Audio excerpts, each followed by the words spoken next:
আসসালামু আলাইকুম। এই ভিডিওতে কথা বলবো প্রকল্প মূল্যায়নের আরও একটি পদ্ধতি পেব্যাক সময়কাল বা পেব্যাক পিরিয়ড এই পদ্ধতিটি নিয়ে। মূলধন বাজেটিংয়ের প্রথম কাজ হচ্ছে প্রকল্প প্রণয়ন করা, মানে আমার সামনে একাধিক প্রকল্প বা বিকল্প প্রকল্পগুলো রাখা এবং তা থেকে সিদ্ধান্ত গ্রহণ করার জন্য প্রকল্প মূল্যায়ন করা। আচ্ছা, তো প্রকল্প মূল্যায়নে আমরা কাজ করতেছি।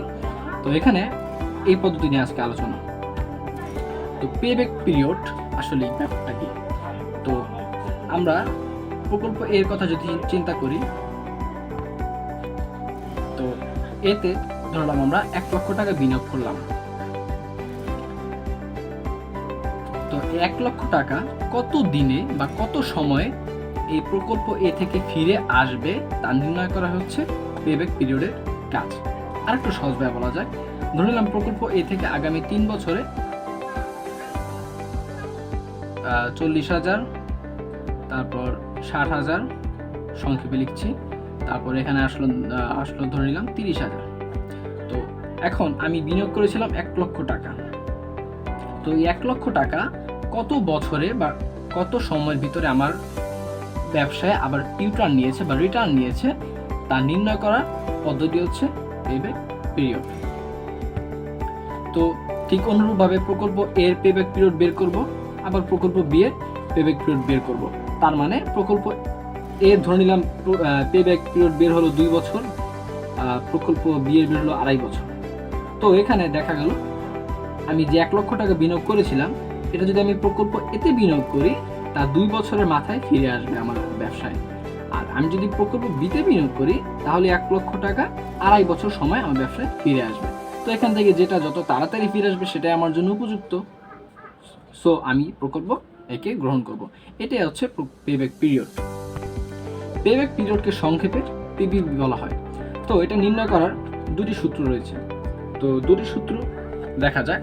প্রথমটা হচ্ছে প্রতি বছর আন্তঃপ্রবাহ বা নগদ আন্তঃপ্রবাহ সমান হলে, মানে আগামী বছর বা আগত বছরগুলোতে যে আন্তঃপ্রবাহ আমার ব্যবসায় আসবে প্রত্যেক বছর যদি সমানভাবে আসে, ধরে নিলাম প্রথম বছর 40,000, দ্বিতীয় বছর 40 এবং তৃতীয় বছর 40,000, এভাবে যদি আসে তাহলে আমরা এই সূত্রটি ব্যবহার করব। আর যদি আমার নগদ আন্তঃপ্রবাহ অসমান হয়, অর্থাৎ প্রথম বছর 40, তারপর 60, 30 এরকম অসমান, তখন আমরা দ্বিতীয় সূত্রটি ব্যবহার করব। তো এখানে প্রথম সূত্রটি হচ্ছে পিপিপি সমান সমান প্রাথমিক বিনিয়োগ ভাগ বার্ষিক নগদ প্রবাহ। প্রাথমিক বিনিয়োগ হচ্ছে আমি বছরের শুরুতে আমি যে টাকা বিনিয়োগ করছি, যেমন এখানে ধরেছিলাম 1,00,000 টাকা, তো এটা হচ্ছে আমার প্রাথমিক বিনিয়োগ।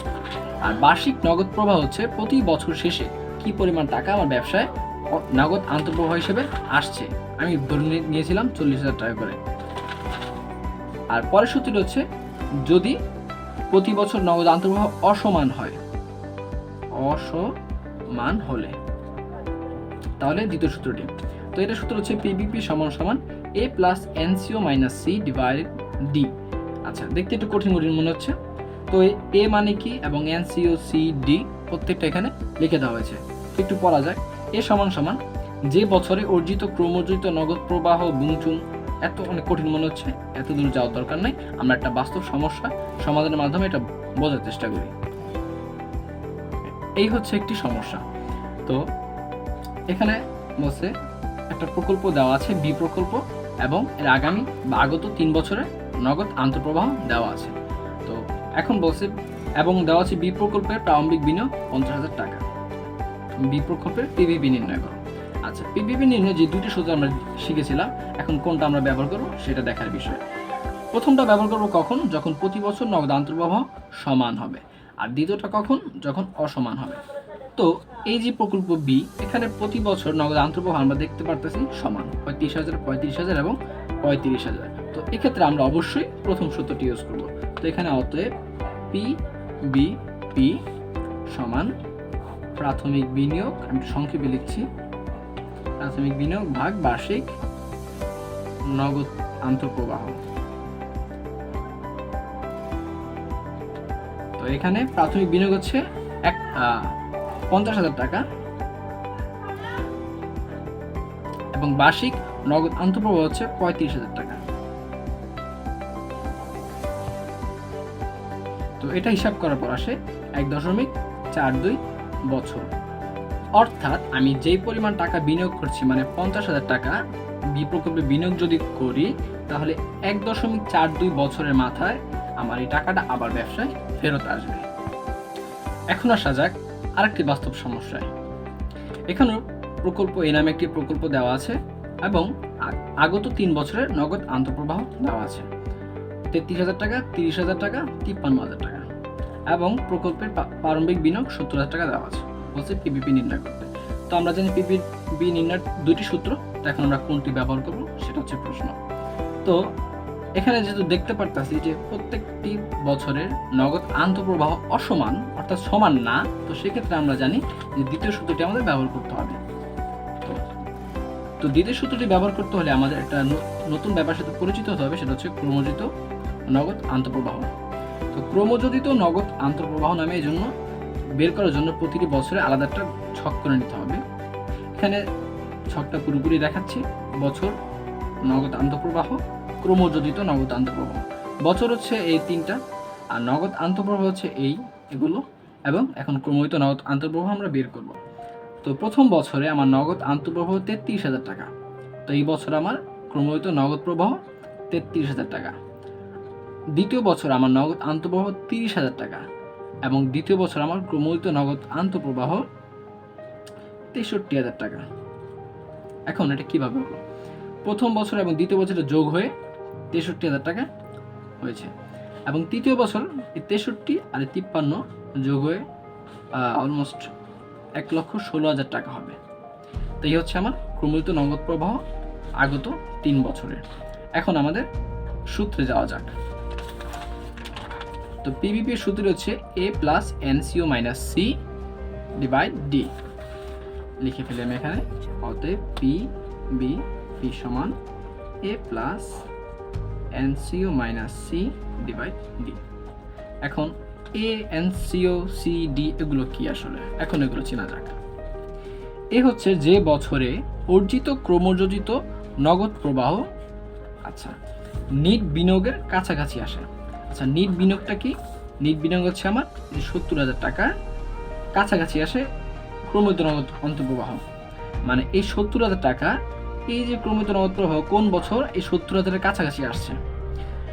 প্রথম থেকে দেখি 33,000, এটা কি 70,000 কাছাকাছি? না, এরপরে আরও আছে যেটা আরও কাছাকাছি। তো 33-এর পর 63, এটা 70-এর আরও কাছাকাছি। তো 33 বাদ 63।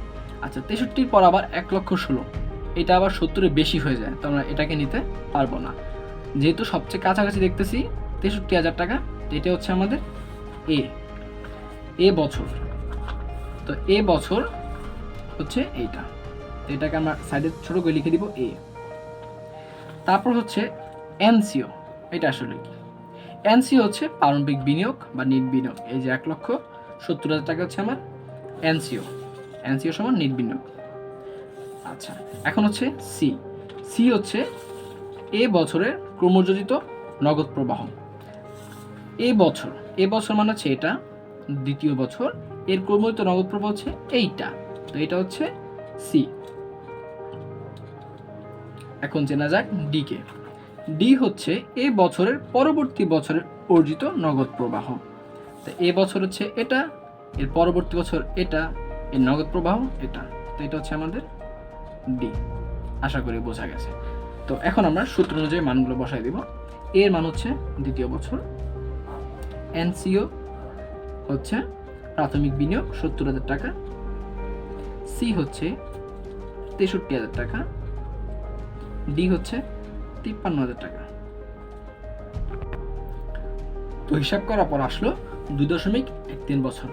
অর্থাৎ প্রকল্প এতে আমি বিনিয়োগ করলে 70,000 টাকা, আগামী এই বছর 70,000 টাকা আমার ফেরত আসবে এত বছর পর বা এই সময়।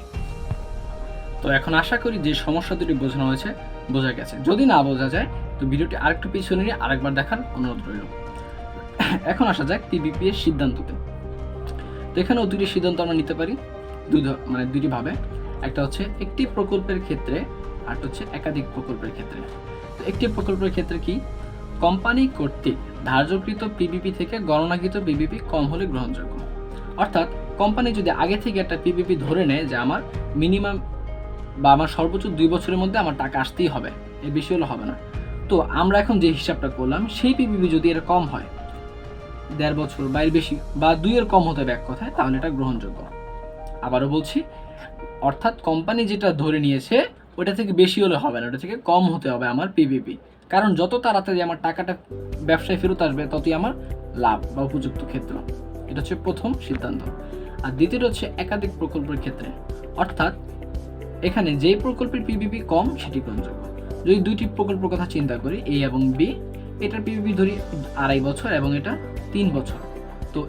তো 2টি প্রকল্পের ক্ষেত্রে যার পিপিপি কম সেটি গ্রহণযোগ্য, অর্থাৎ এ গ্রহণযোগ্য। কারণ এ প্রকল্পে যদি আমি টাকা বিনিয়োগ করি, উনি এ প্রকল্প আমাকে খুব তাড়াতাড়ি আমার টাকাটা ফেরত দিতে সক্ষম হবে। তো পিপিপি সম্পর্কে এ পর্যন্তই। তবে আরেকটা কথা না বললেই নয়, সেটা হচ্ছে গত ভিডিওতে গড় মুনাফার হারের ক্ষেত্রেও বলছিলাম যে ওইখানেও অনেক সময় আমাদের নগদ আন্তঃপ্রবাহ দেওয়া থাকে, বাট কর পরিবর্তে নিট মুনাফা প্রয়োজন হয়। আবার পিপিপির ক্ষেত্রেও আমাদের অবশ্যই নগদ আন্তঃপ্রবাহ প্রয়োজন হয়। তো সেই ক্ষেত্রে অনেক সময় এইটা দেওয়া থাকবে। আমি আবারও বলছি, আমাদের পিপিপি বের করতে নগদ আন্তঃপ্রবাহ প্রয়োজন হয়, আমরা প্রত্যেকটা সূত্রেই দেখেছি পিপিপি। তো সেক্ষেত্রে অনেক সময় অঙ্কে পিপিপি দেওয়া মানে নগদ আন্তঃপ্রবাহ দেওয়া থাকবে না, তখন দেওয়া থাকবে কর পরবর্তী নিট মুনাফা। তখন আমরা তার সাথে অবচয় এবং ভগ্নাবশেষ মূল্য যোগ করে নগদ আন্তঃপ্রবাহ বের করব এবং বের করার পর সেই পিপিপি নিয়ে আমরা পিপিপি করে ফেলবো। তো আজ এই পর্যন্তই, আশা করি বোঝা গেছে। আল্লাহ হাফিজ।